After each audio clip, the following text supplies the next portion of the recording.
Welcome to EmpowerMigra. Glad to be here.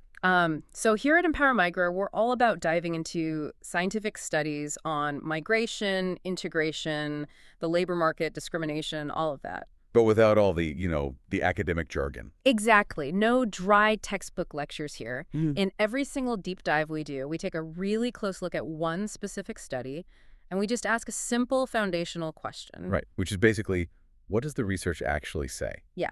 And how much of that data completely contradicts what, like, the general public out there believes to be true? Because the gap between public belief and actual data is, well, it's usually massive. It really is. And our mission today is to look at the raw data and just let the facts completely dismantle those everyday assumptions. I'm ready. Awesome. Yeah. So I want to start with a scenario.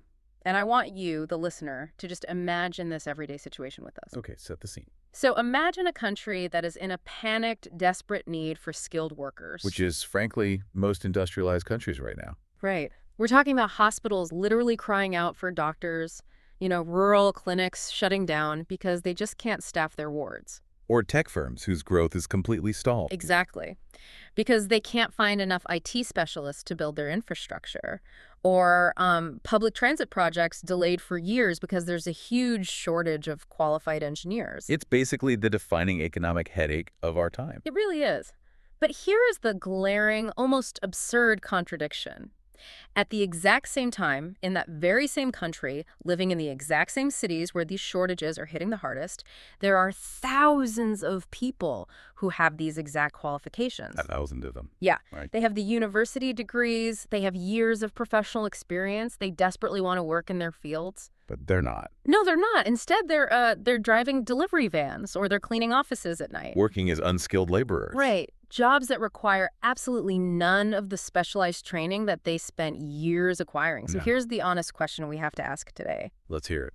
Why? Why does a country that is literally begging for talent simply refuse to use the qualifications of the people who are already living right there? It's a paradox. It's totally a paradox. It's like a carpenter complaining loudly that they have no tools, right? Yeah. While using a state-of-the-art power drill as a paperweight. That is a great analogy, and it highlights how irrational the whole situation is. So before we get into the data that explains this, we have to talk about the narrative, the story society tells itself to justify this. Right, because societies don't like to admit to systemic failures. They prefer to blame the individual. Yeah, exactly. Many people believe that if migrants don't have a job that matches their qualifications, it's just, well, a result of their own personal failing. The old bootstraps argument. Yes. The assumption is, maybe their education isn't quite good enough, or they aren't trying hard enough to learn the language, or they just refuse to integrate. Which is very comfortable fiction for the host society. It protects the ego of the meritocracy. Right, because if you believe the system is fair, then anyone failing in it must deserve to fail. But I want to ask you, listening to this right now, is that actually true?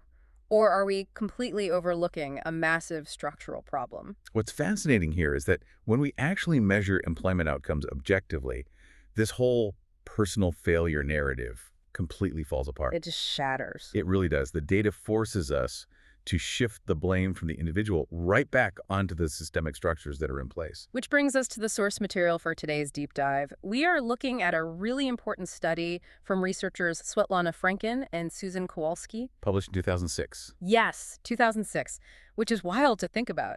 The title is Utilization of the Potential of Young Academics with a Migration Background for the Federal Republic of Germany. It's a long title. Yeah. But the mission of their study is incredibly sharp. They wanted to investigate exactly why the massive potential of highly qualified migrants remains entirely untapped in the German labor market. And the way they did it was really robust. They didn't just interview a few people. No, the scope of the data is what gives it weight.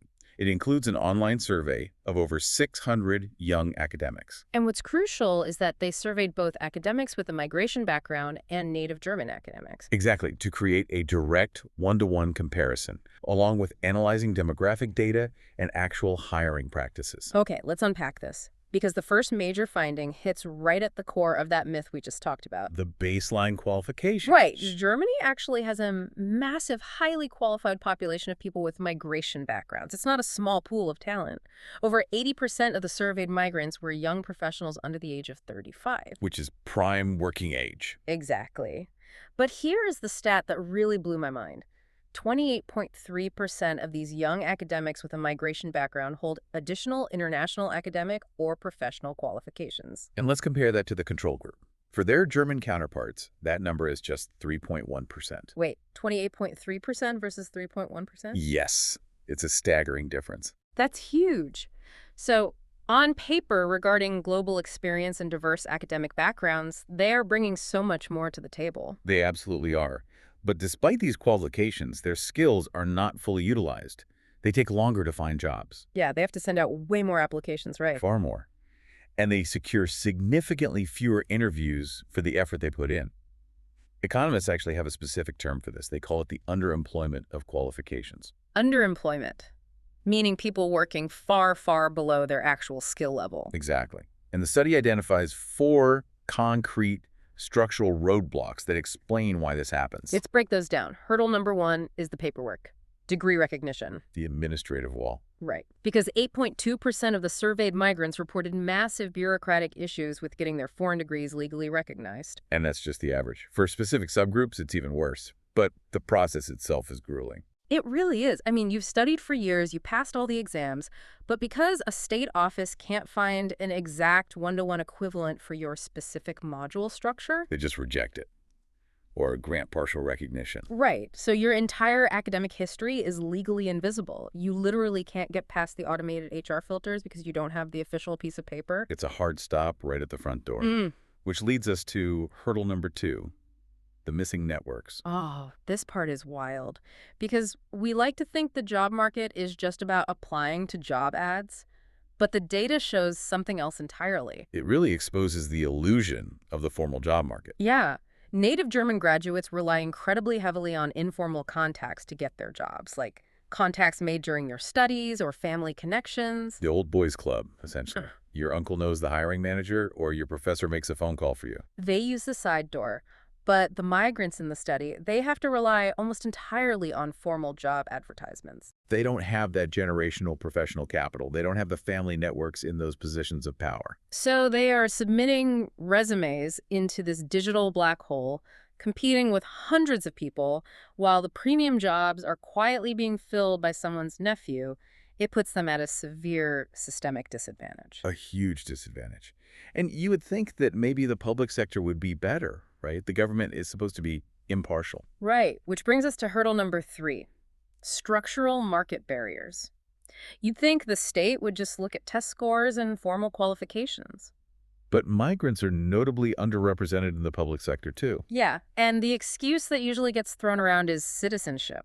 Because for certain civil service roles in Germany, the Beam 10 status, you legally need citizenship. It's a lifetime tenure system, so they require a high level of state loyalty. So people say, well, they don't have passports, so they can't get the jobs. But the study looked at that. They did. And the data shows that nearly 80% of the respondents with a migration background actually held German citizenship. 80%. So they had the passports. They met the rigid legal requirements. But they were still being filtered out because of things like cultural fit during interview panels. If you don't communicate exactly like the homogeneous panel of native Germans interviewing you, you get marked down on subjective metrics. It's an invisible barrier. And it perfectly sets the stage for hurdle number 4. Here's where it gets really interesting and honestly incredibly frustrating: active prejudice and discrimination. Yes. Franken and Kowalski cited an audit study conducted at the Free University of Berlin to demonstrate this. And audit studies are wild because they isolate variables so perfectly.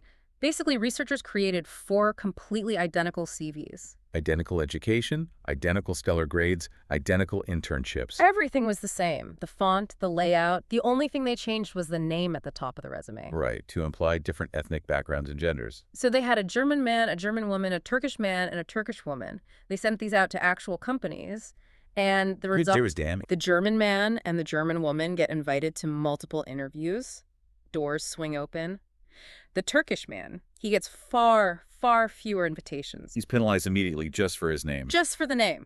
But the Turkish woman, she had the exact same pristine qualifications as the German man, but she had virtually zero chance of being invited. The researchers found that she was often just discarded entirely. An HR manager literally looks at the name for 6 seconds, triggers a bunch of societal stereotypes in their head, and throws a perfect resume in the trash. And we really need to emphasize this.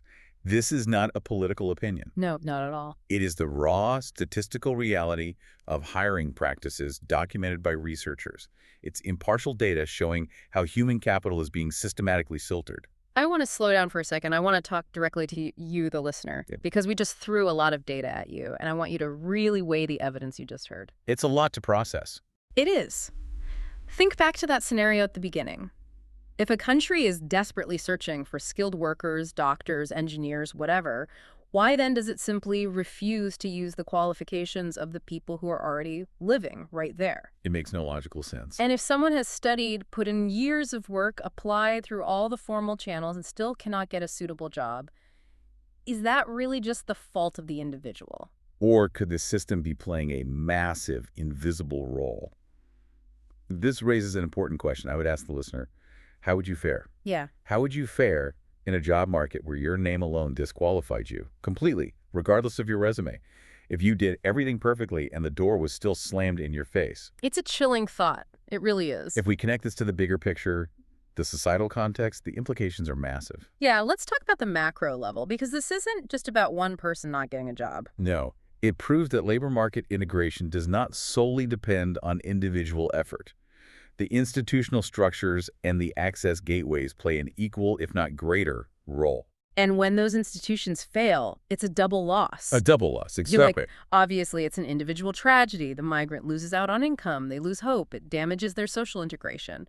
But we completely ignore the societal failure. The host society is actively losing out. Actively. They are starving themselves of expertise, of innovation, and of economic growth. They're paying to train these people or getting fully trained professionals for free from other countries and then just benching them. It's an irrational economic model. But what's interesting is that the study provides positive alternatives. Right. The global players. Yes. Companies like Ford and Lufthansa, massive profit-driven global entities, they actively recruit migrants. And they aren't doing it just to be nice, right? This isn't charity. Not at all. They do it because they see diversity as a hard economic strength. They value specific competencies that migrants bring. Like bilingualism. Yes, bilingualism, but also intercultural sensitivity. Yeah. If you want to sell products globally, having someone who intuitively understands different cultures is invaluable. But it goes even deeper than language, doesn't it? The study talked about psychological traits. It did.